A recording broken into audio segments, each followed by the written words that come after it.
It was the week leading up to Christmas, a time when the winter air is thick with the scent of pine and the sound of festive cheer. Phil had entered the toy store with the kind of eager anticipation that only a father can feel. A father who envisions the spark of joy in his children's eyes as they unwrap their presents.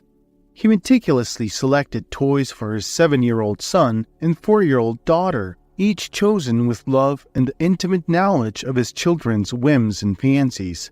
In a burst of holiday spirit, he had also arranged for a Santa Claus to make a surprise visit to their home on Christmas Eve, hoping to craft an unforgettable memory for his little ones. However, the clutches of old habits gripped tightly, and Phil found himself inexplicably drawn to the bar on his way home. Perhaps it was the weight of the holiday stress, or the yearning to briefly recapture a time when life's responsibilities seemed less heavy. Whatever the reason, it was a decision that would alter the course of the evening. Hours passed, marked by the rising laughter and clinking glasses. Phil's temporary escape from reality stretched long into the night, until the bar's neon lights dimmed, nudging him to return home. With the Christmas gifts in hand, his heart heavy with a mix of guilt and inebriation, he stumbled into the quiet darkness of his house. He made his way to the kitchen with the exaggerated caution of the inebriated, clumsily attempting to navigate his home without disturbing the sleeping family.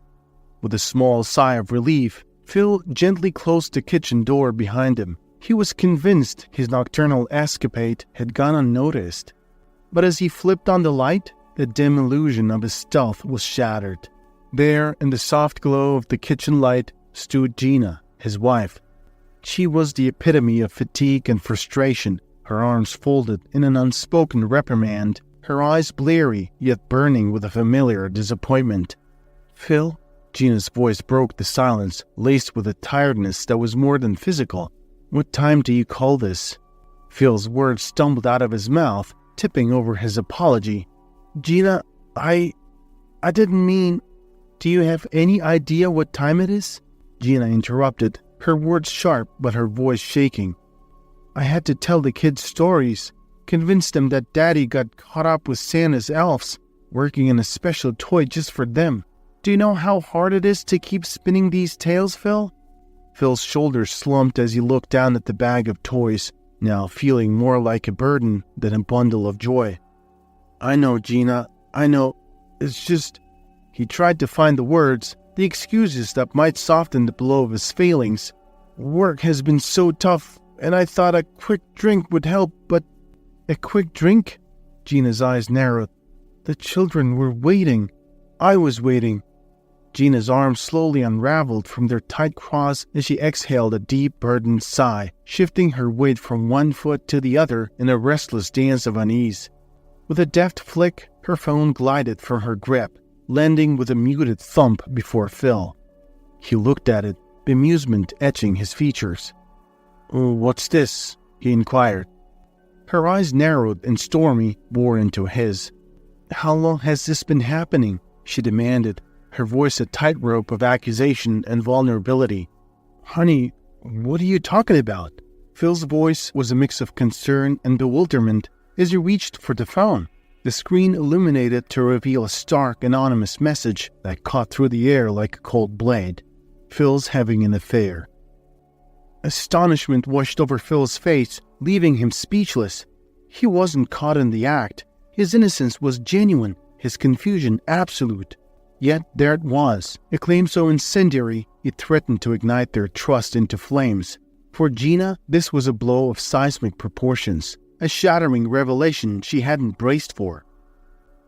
The start of the dissolution of Phil and Gina's marriage didn't fit the archetype of dramatic betrayals or clandestine affairs that often saturate the narrative of broken unions. Instead, it was a slow erosion, a casualty of Phil's increasing alcoholism. As Phil's restaurant business flourished, he found himself buoyed by the camaraderie of new friends, acquaintances who flocked to him like moths to a flame, drawn by the warmth of his success. What began as an occasional indulgence, whiskey savored once a week, then twice, insidiously wove itself into the fabric of Phil's daily life. During this time, Gina, preoccupied with the demands of nurturing their infant daughter, Emily, noticed little of her husband's descent. She perceived Phil's retreats to the study as a necessary dedication to his thriving business, not the refuge of a man evading the shrill soundtrack of his child's cries, which grated on his nerves like an off-key note. In Gina's upbringing, the presence of alcohol was as commonplace as salt on the dinner table. To her, drinking, even in excess, was woven into the tapestry of life's celebrations and sorrows. It did not ring alarm bells. Yet as the months slipped by, the veil of normalcy began to fray. The signs, once subtle, grew impossible to ignore. As the tides of fortune receded and the business faced a downturn, Phil's casual drinking morphed into a desperate clutch at control, an anchor as everything else seemed to drift away. The day Gina's phone lit up with the incriminating text message was the day her patience frayed to its breaking point. As Phil's explanations poured forth, each word seemed less like a plea of innocence and more like the desperate scrambling of a man caught in a lie. His attempts at defense, clumsy and ill-conceived, only served to ensnare him further in the web of suspicion. She took the kids and left. In the stark silence that followed, Phil could hear the echo of his own thoughts, a cacophony of regrets and realizations. For the first time, the consequences of his actions stared back at him, unblinking and undeniable. The man who once took pride in his strength, his business, his family, recognized he had been rendered powerless by his own hand. As the realizations continued to pummel him, his gaze fell upon the little drawings stuck to the fridge door, crayon depictions of a happy family that seemed so foreign now. A visceral sorrow took hold, a grief for the time lost and the hurt caused. Within a week, he found himself retreating to the one place that still needed him, or so he thought, his restaurant. There, amid the familiar clatter and bustle, he sought refuge in the office that had become his makeshift bedroom. The restaurant, once the talk of the town, was now gasping for air in an increasingly competitive market.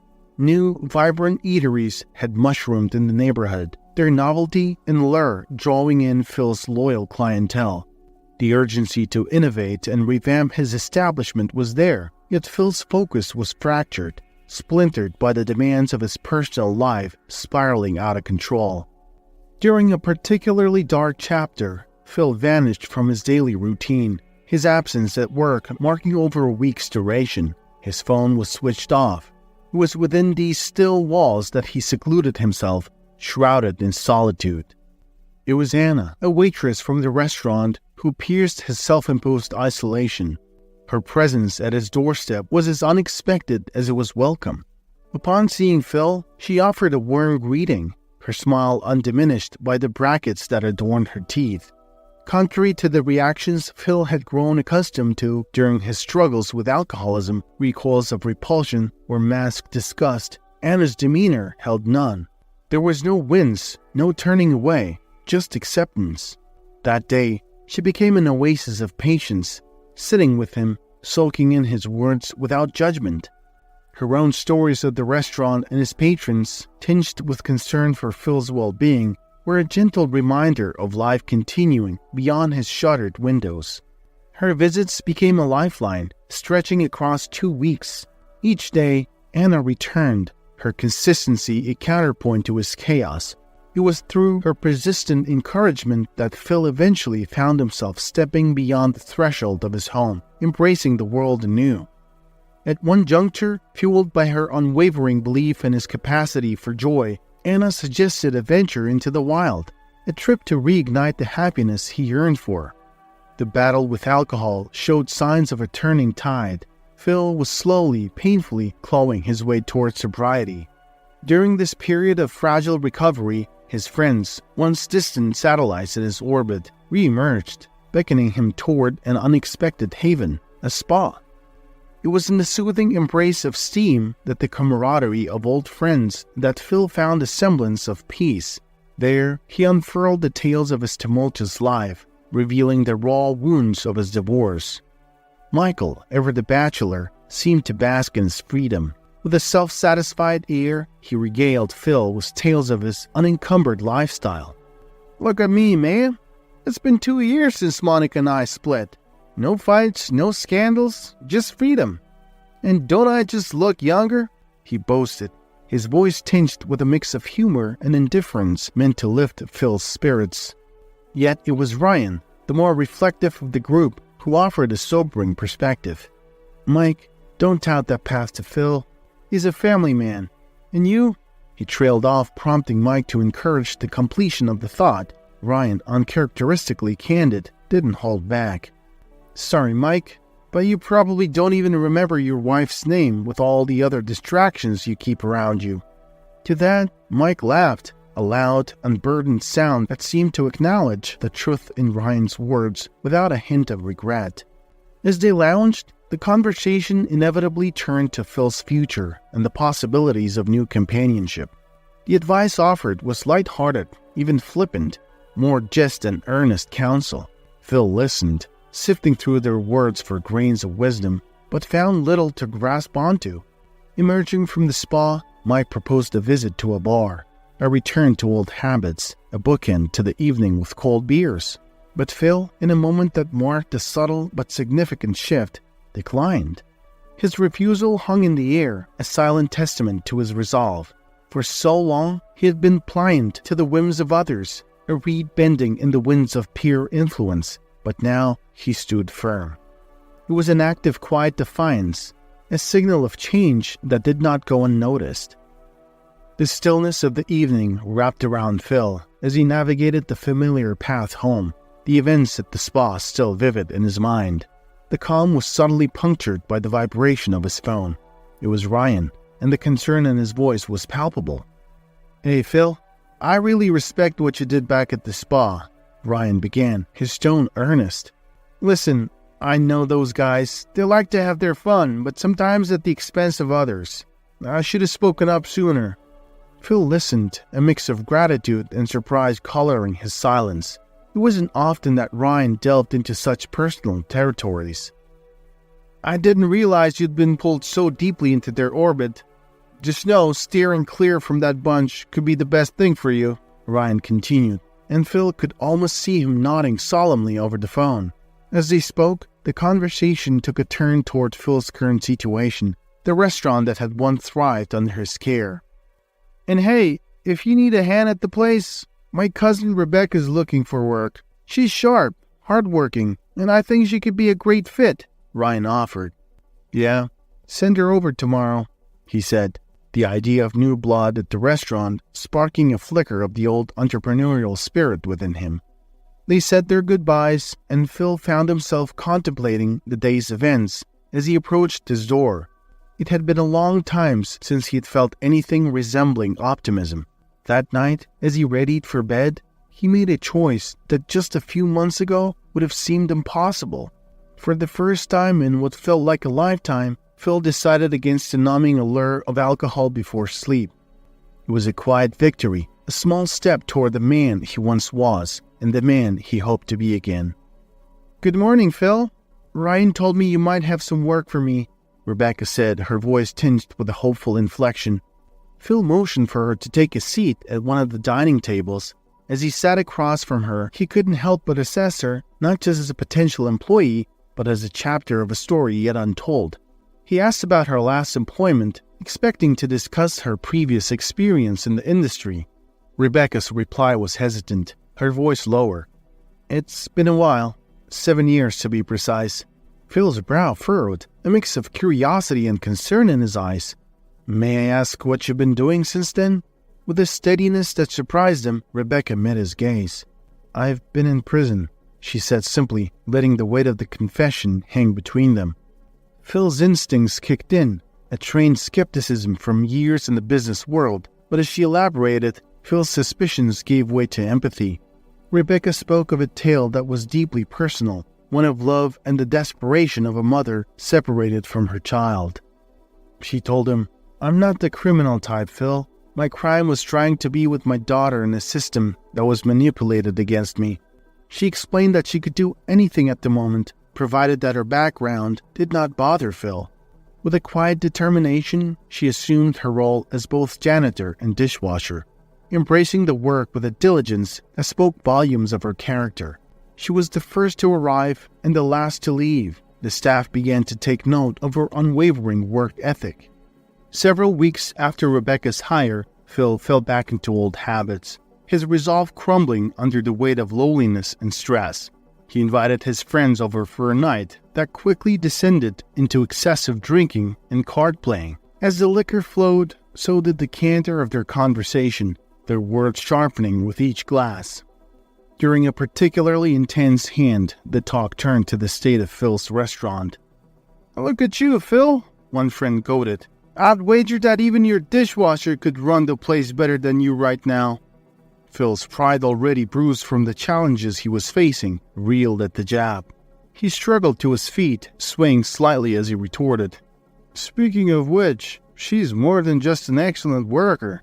She's recently been released from prison."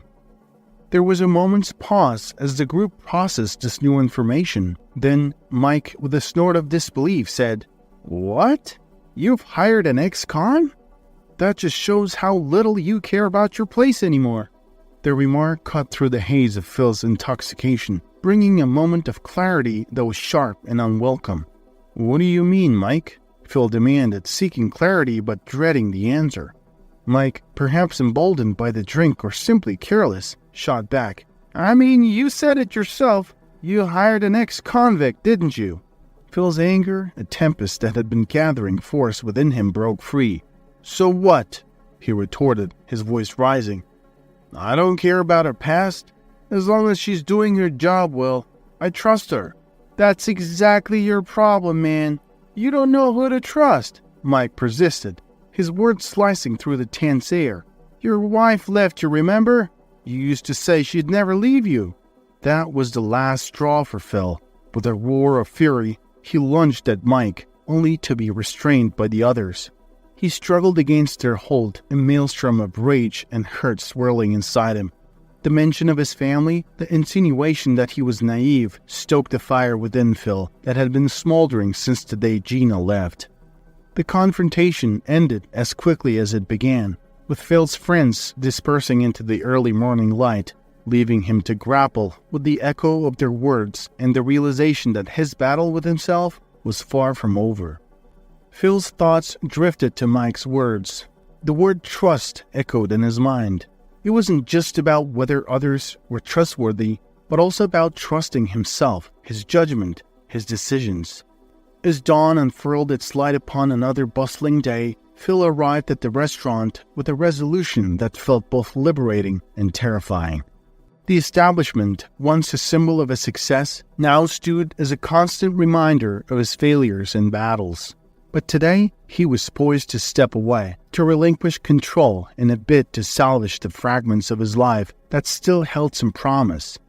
Rebecca, who had found in the restaurant a sanctuary of routine and redemption, was busy at her usual tasks when Phil approached her. His expression was unreadable, a mix of determination and a vulnerability that she had never seen in him before. "Rebecca, could you step outside with me for a moment?" he asked, his voice betraying none of the tempest that was brewing within him. Puzzled, Rebecca wiped her hands on her apron and followed Phil out of the kitchen. She watched as he gestured to the various parts of the restaurant, detailing operations and tasks with a strange urgency. Rebecca's confusion mounted. She couldn't fathom the direction of this impromptu tour. Then, without a preamble, Phil dropped his bombshell. "I'm taking some time off. I need to step back for a bit, and I want you to run the place while I'm gone." Rebecca's eyes widened, her mouth parting slightly in disbelief. "You're kidding, right?" she stuttered, half expecting a punchline that never came. "Not at all," Phil affirmed. "You're in charge now."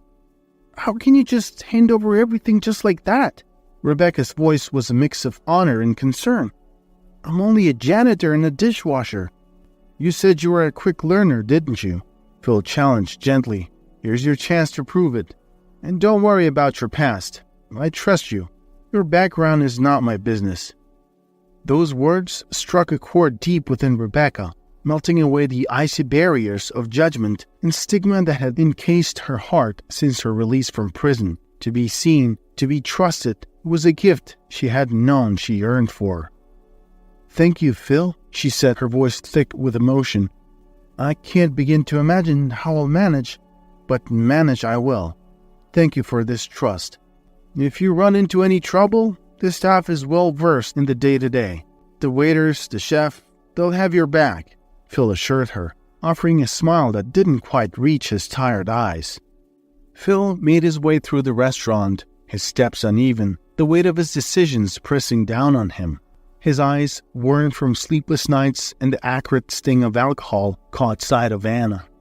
As he approached her, Phil was aware of the juxtaposition between them, her orderliness against his disarray. He needed to step away from the life that was crumbling around him, and for reasons he couldn't fully articulate, he felt compelled to extend an offer to Anna. "Anna," he began, his voice more gruff than he intended, "would you consider joining me on a trip somewhere warm?" The words hung in the air, awkward and unexpected. Anna's reaction was immediate, her eyes widening in surprise. Phil had always maintained a professional boundary, and this sudden proposition breached that safe distance, leaving her visibly unsettled. Phil, noticing her hesitation and perhaps realizing how inappropriate this invitation must have seemed, tried to salvage the situation.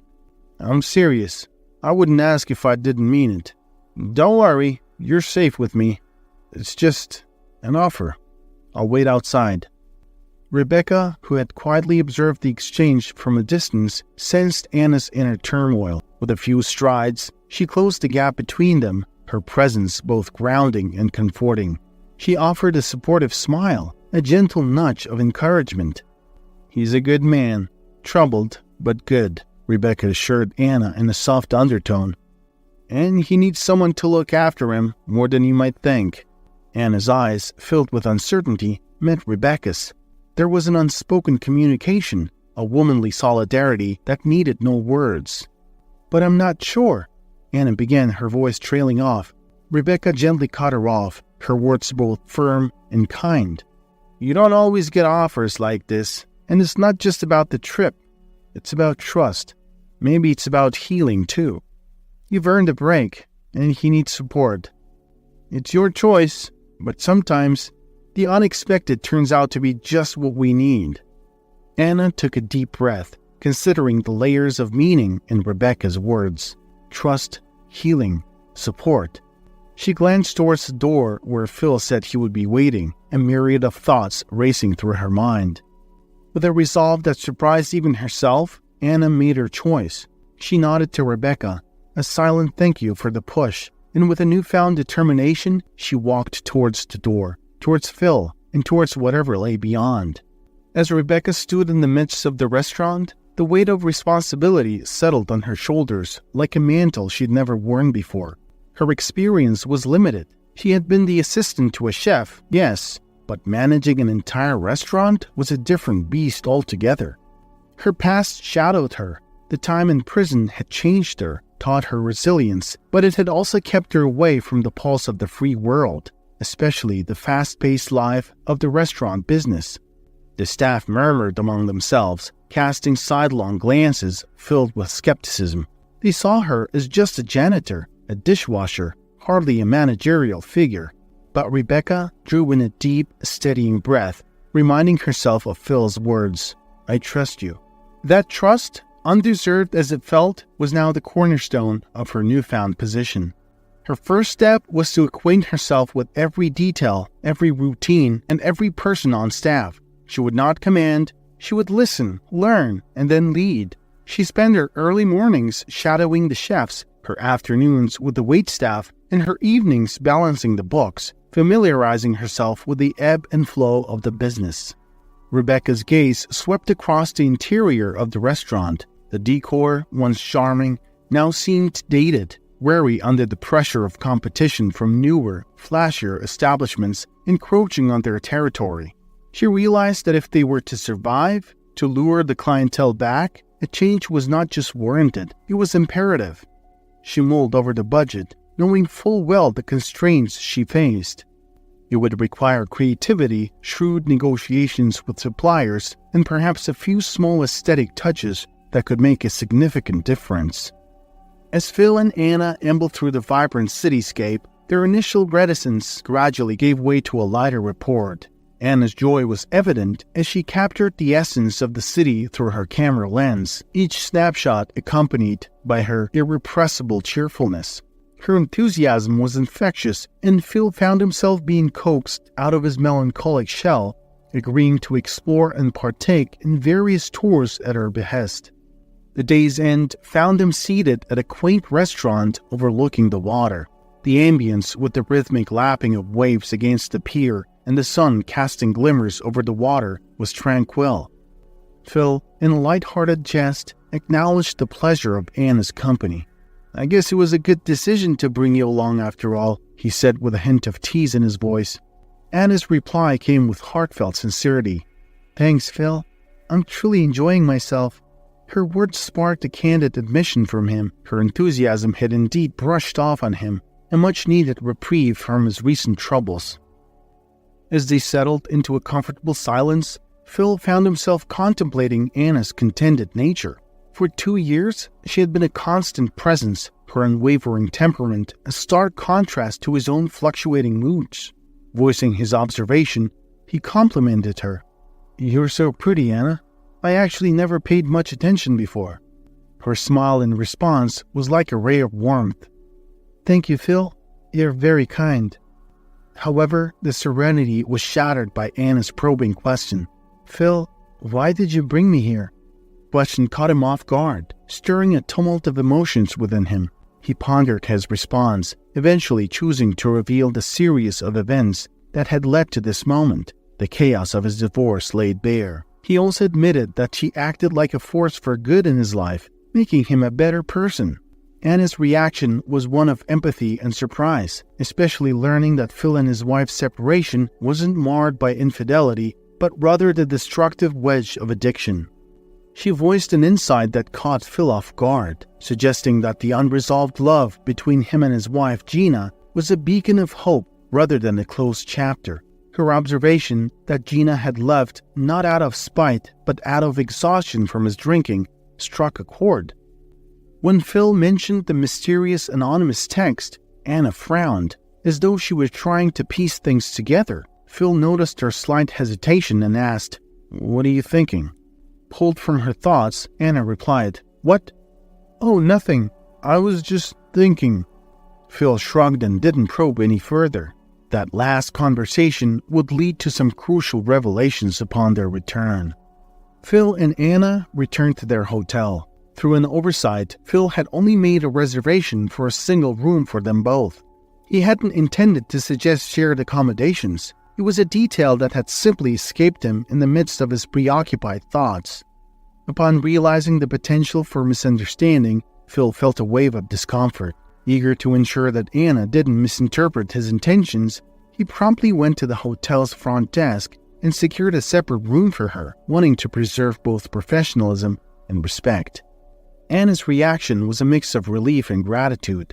She approached Phil with a smile that conveyed understanding and appreciation, and then gave him a friendly hug. "I appreciate it, Phil. I knew you weren't that type of guy. Thank you." The moment was significant for Phil, affirming the mutual respect that had quietly developed between them. "No, Anna. It's I who should thank you. Your perspective has given me the clarity I've been lacking for quite some time," he replied, with a renewed sense of gratitude for the empathetic and considerate woman before him. At the restaurant, whispers had begun to swirl, fueled by speculation and envy. The murmurs coalesced around the idea that Phil and Anna were entangled in a romantic affair. Susan, another waitress at the establishment, found herself at the epicenter of this gossip. Her envy simmered beneath a veneer of calm professionalism. She had harbored a clandestine desire for Phil's attention and was seething with resentment that Anna had been chosen to accompany him instead. Despite her inner turmoil, Susan was adept at keeping her emotions under wraps, her outward demeanor never betraying the jealousy that gnawed at her. Yet, in a surreptitious move driven by spite, she had penned an anonymous letter to Phil's wife. planting seeds of doubt and hoping to sabotage any remnants of trust in their strained relationship. Phil and Anna returned from their vacation. Even from a distance, they noticed a change at the restaurant. The old neon sign had been replaced by a handcrafted wooden one that lent a cozy and inviting atmosphere to the entrance. Stepping inside, they were greeted by a scene of bustling activity, with staff deftly navigating between tables laden with dishes. Rebecca was a nexus of calm efficiency, managing the flow of orders alongside the chef behind the counter. The interior transformation was striking. The harsh lighting had given way to a warm glow. The outdated plastic curtains had been swapped out for vibrant fabric ones. Phil turned to Anna, a silent question in his gaze. "What do you think?" he asked. "I like it," she replied, a smile touching her lips. "Feels like home." Approaching Rebecca, Phil saw the pride shining in her eyes. "I hope you don't mind the changes," she said. "But I thought the place needed a touch of warmth, something to make it feel more welcoming. It seems to resonate with the customers." Phil maintained a professional composure, but internally, he was elated. His restaurant had been revitalized, infused with new energy and warmth, and it was clear that Rebecca's personal touch had made all the difference.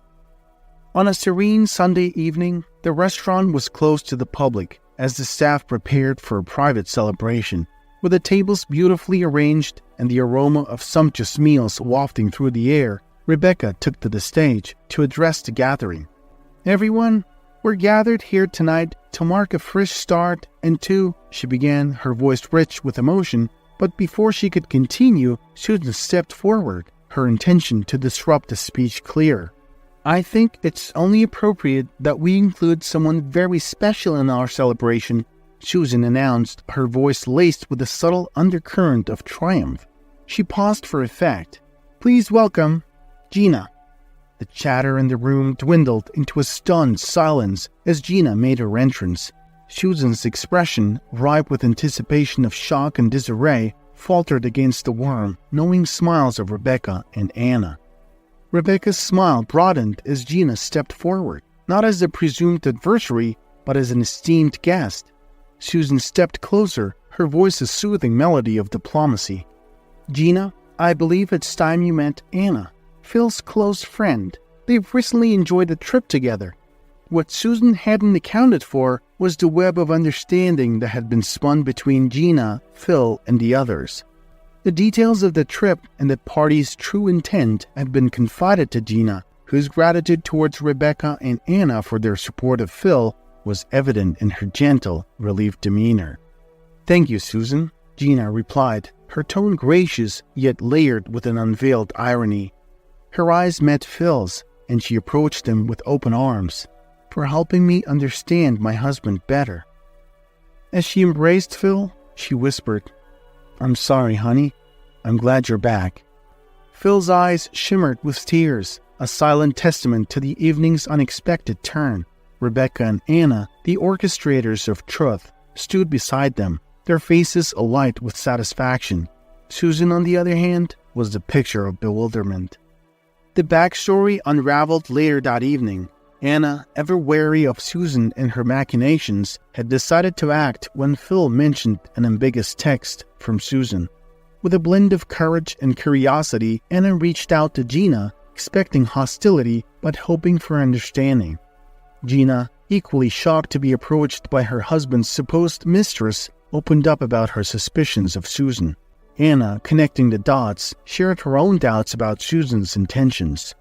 In that pivotal moment, the room was a sanctuary of solidarity and mending spirits, all deftly woven together by individuals who held the well-being of both the restaurant and Phil's family as paramount.